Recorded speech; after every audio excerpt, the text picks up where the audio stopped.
Sudah berapa kali aku meyakinkan diriku untuk tidak berangkat mengikuti perjalanan itu. Antara takut, tapi aku juga penasaran. Akhirnya pacarku meyakinkanku untuk ikut dan berkata akan selalu menemaniku nanti di perjalanan. Aku pun merasa cukup tenang. Hingga akhirnya aku melangkahkan kakiku untuk berangkat bersama teman-temanku yang lain. Untuk menjelajah hutan raya menuju ke Goa Jepang.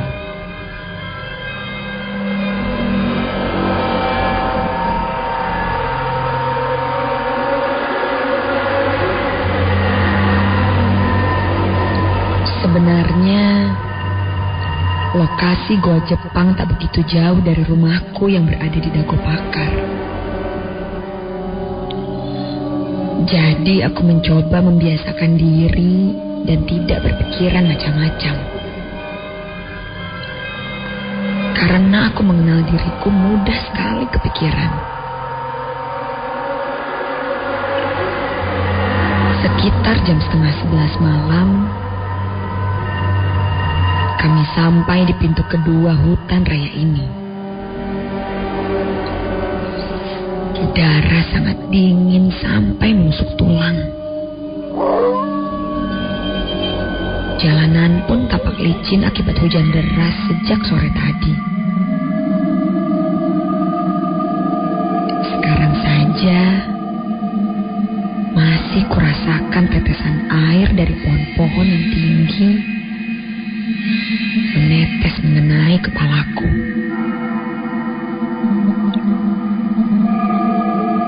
Seorang guide pemimpin perjalanan ini pun mulai bercerita sejarah dari Goa Jepang. Dan satu hal yang aku ingat betul, nanti di dalam sana tidak boleh menyebut kata lada.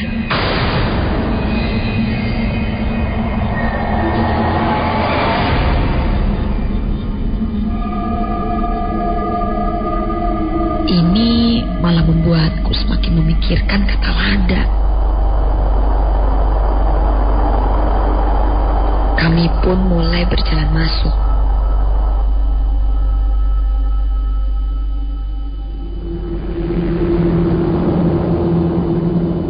Kami berjalan berbaris dengan jarak kurang lebih 1 meter antara yang lainnya.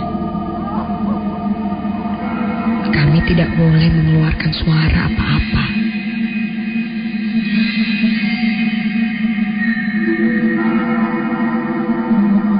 Senter pun kami tidak bawa. Entah kenapa sejak tadi mulai memasuki hutan, sampai sekarang sudah di depan mulut Goa Jepang, dalam hatiku seperti mengucap kata lada terus. Aku coba meyakinkan hatiku. Jangan ngomong lada, jangan ngomong lada.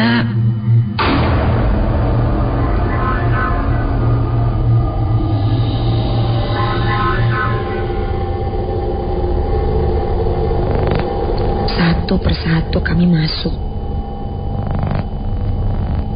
Meskipun membuka mata, aku tidak bisa melihat apa-apa. Gelap dan pengap. Bahkan angin pun tidak bisa kurasakan. Aku kembali berbisik dalam hati. Jangan ngomong lada. Jangan ngomong lada.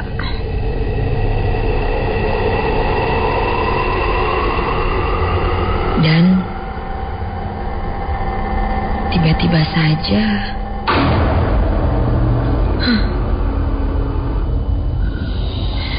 Sebuah angin berhembus seperti lewat sebelahku.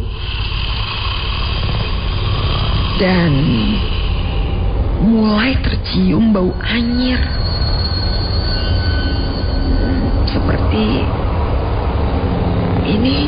Seperti bau darah.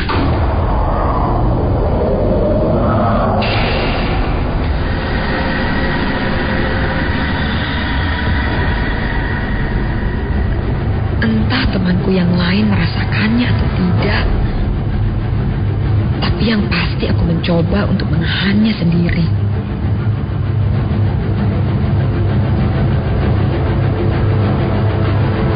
Sekali lagi, angin itu kembali melintasku. Suara angin itu semakin jelas terdengar, seperti suara nafas seseorang.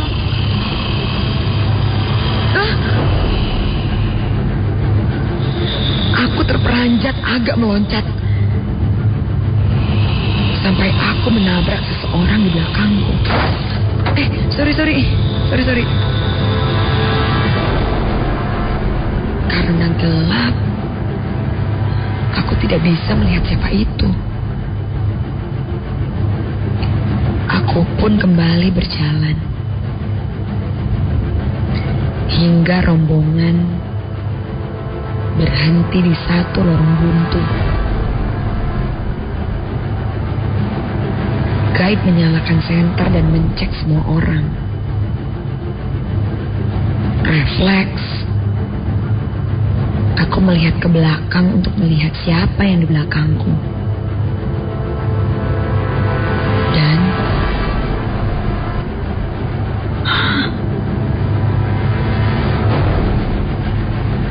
ternyata aku adalah orang yang paling belakang.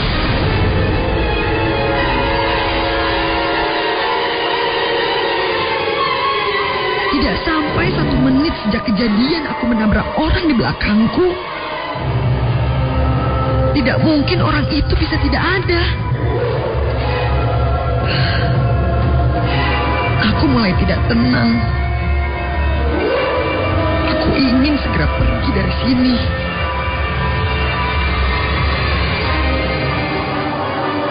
Dan setelah kami memutar-mutar Go Jepang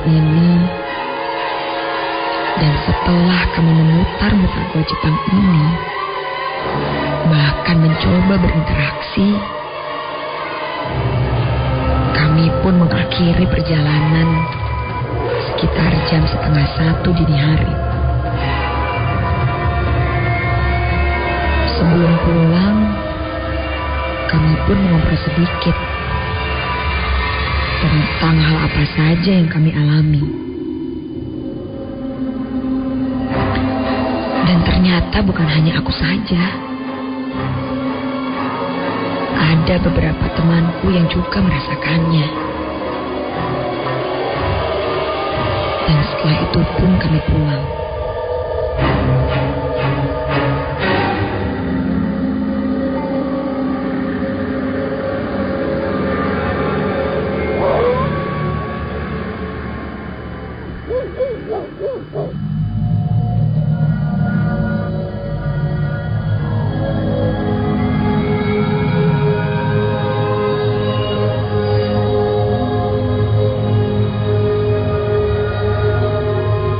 Sekitar 1 bulan setelah perjalanan itu, aku menjalankan aktivitas rutinku seperti biasa. Namun, ada hal yang cukup ganjil akhir-akhir ini. Rumahku yang di Dago Pakar memang cukup angker. Aku pun sudah mulai terbiasa dengan gangguan-gangguan kecil. Namun, tiap malam, aku merasa tidurku kini tidak nyaman. Aku selalu merasakan ada sosok yang berdiri di sebelah lemari di kamarku. Seperti terus memperhatikanku. Sesekali aku pun mendengar dia seperti berbisik dan melambai padaku.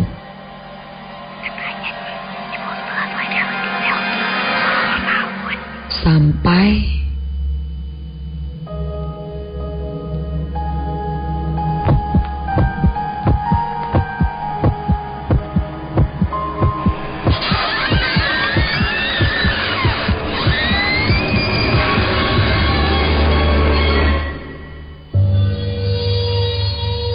tidurku terganggu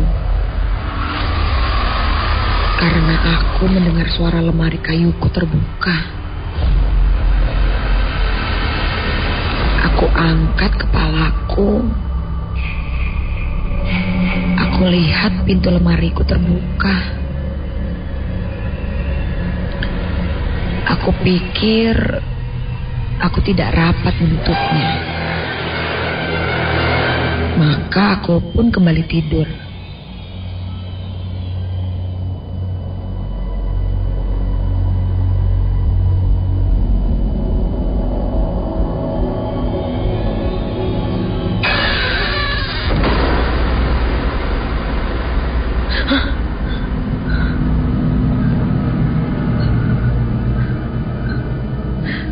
Sekarang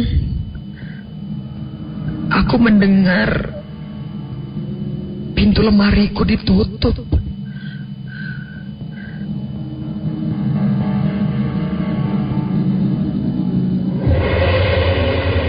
Aku kembali menengok, mengangkat kepalaku sedikit, dan benar saja, lemari itu tertutup. Bulu kuduku mulai berdiri. Aku menyegerakan untuk tidur, sampai aku pun terlelap entah untuk berapa lama.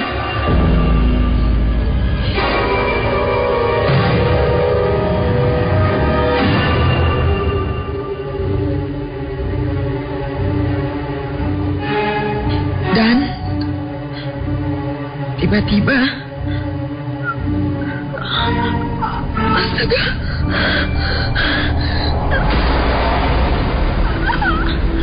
aku terbangun ketika tiba-tiba saja aku merasakan badanku terhimpit sesuatu yang berat.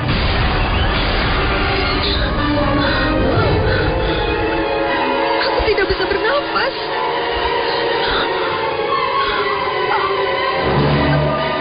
Untuk mengucap doa saja rasanya sangat sulit. Aku mencoba membuka mataku dan astaga, aku melihat sesosok tangan cukup besar memelukku. Tangannya penuh bulu berwarna hitam. Dan ketika aku mencoba melihat wajahnya,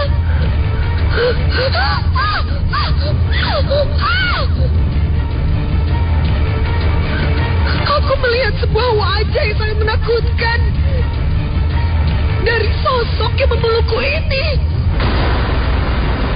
Matanya besar, hampir menonjol keluar berwarna merah. Giginya bertaring panjang.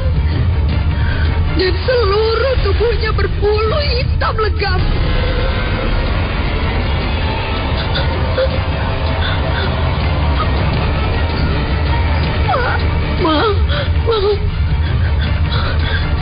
Mau ngapain kesini?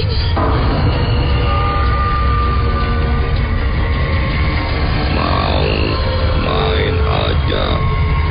Waktu itu kamu juga main ke hutan raya.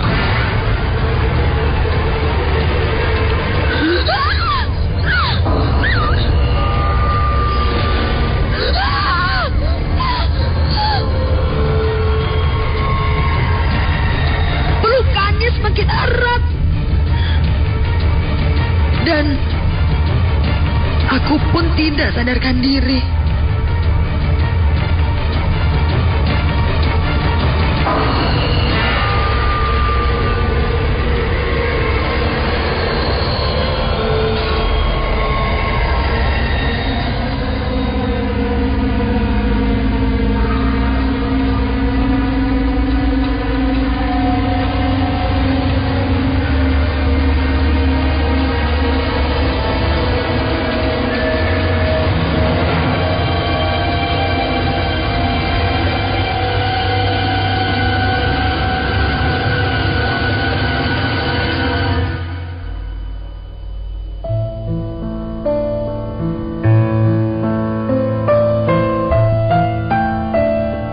Esok harinya, aku segera menceritakannya pada ibuku. Ibu sudah menyangka bahwa ini adalah makhluk yang ikut sejak aku pergi ke gua Jepang. Siang harinya aku dibersihkan oleh ahlinya agar aku tidak diikuti lagi. Dan ketika aku menceritakan kepada teman-temanku yang lain, aku mendapatkan jawaban yang mengejutkan. Semua yang datang dan ikut dalam perjalanan ke gua Jepang itu ternyata didatangi satu persatu.